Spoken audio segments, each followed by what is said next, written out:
从欧洲主流联赛到沙特土豪联赛，31岁的内马尔选择远离欧洲，前往沙特淘金。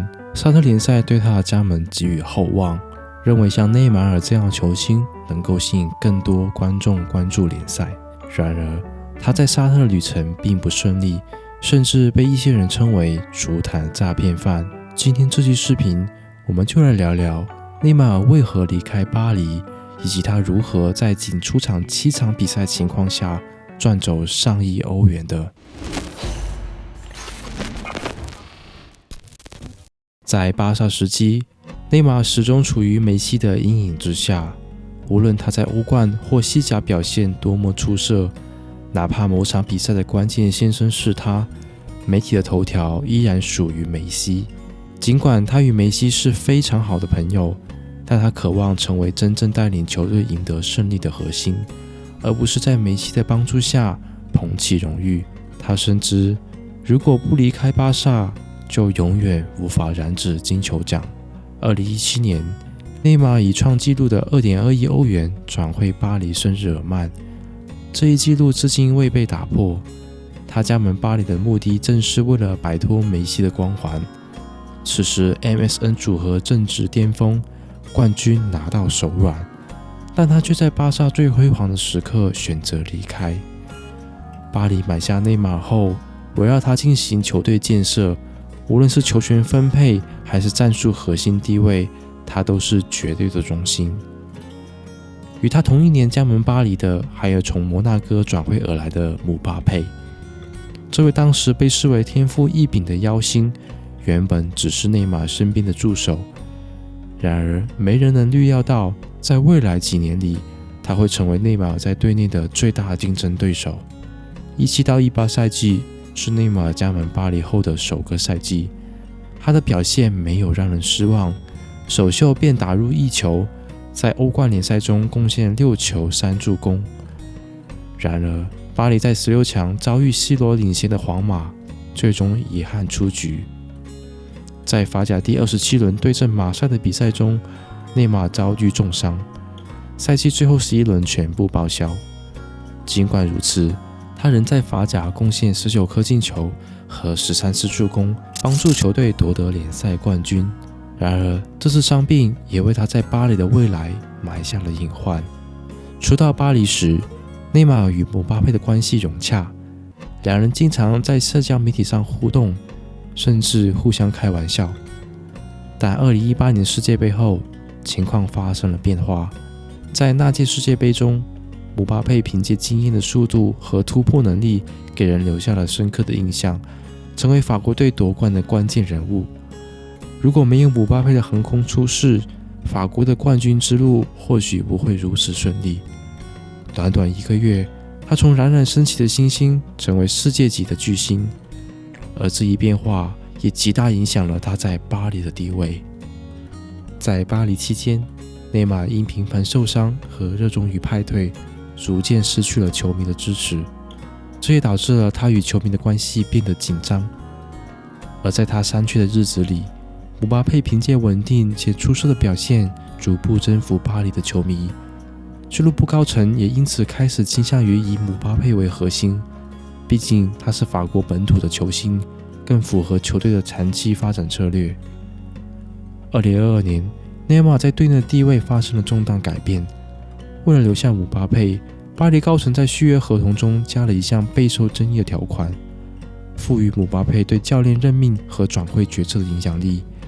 这一离谱条款最终促使姆巴佩留队，也让他得到了一个新的外号“姆总监”。内马尔看到巴黎高层的这一操作，等于撕毁了他当时加盟时的所有承诺，也让他与姆巴佩的关系发生了微妙的变化。他的球队的位置也因此从左边锋改为进攻前腰，因为姆巴佩更偏爱左路。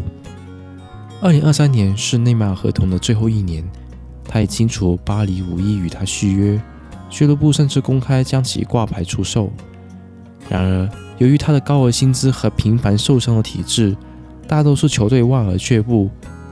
巴萨虽然希望内马尔回家，但碍于财政状况，无法承担他的转会费用，最终只能无奈放弃。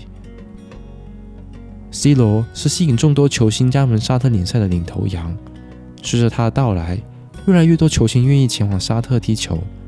作为沙特联赛的土豪球队，利雅得新月为内马尔开出了欧洲俱乐部难以匹敌的报价：1亿欧元的转会费，2年3亿美元的薪资，以及一座拥有25个房间的豪宅、24小时的专属私人司机等奢华的待遇。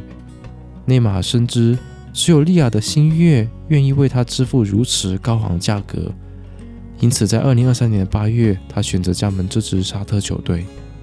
然而，这一决定让许多球迷感到失望，毕竟当时他才31岁，仍有能力在欧洲顶级联赛竞争，但最终却选择前往沙特养老，让人难以理解。许多球迷甚至在利雅得新月的官方社交账号下留言，球迷说：“我的梦结束了。”他们曾希望内马尔能赢得金球奖，收获更多荣誉，但是他最终还是为了金钱前往沙特，这让不少支持者感到遗憾和失望。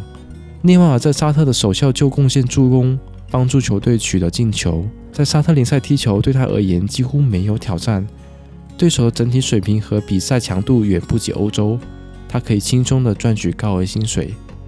但这一切在2023年10月的一场世界杯预选赛中戛然而止。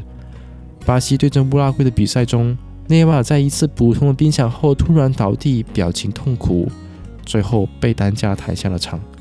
经过医生诊断，他的左膝十字韧带断裂，需要立即接受手术。而在受伤之前，他仅代表利雅得新月出场了5场比赛。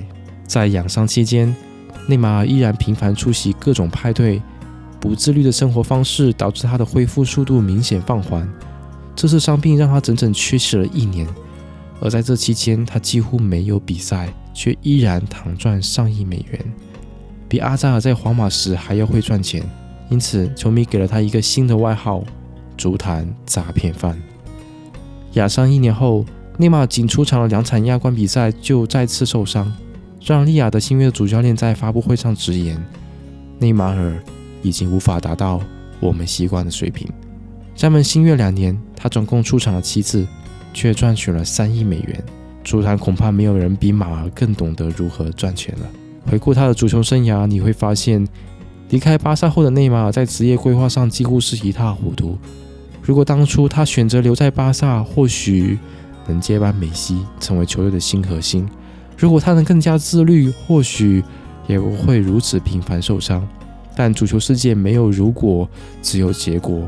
如今他正在承担自己过往选择的后果。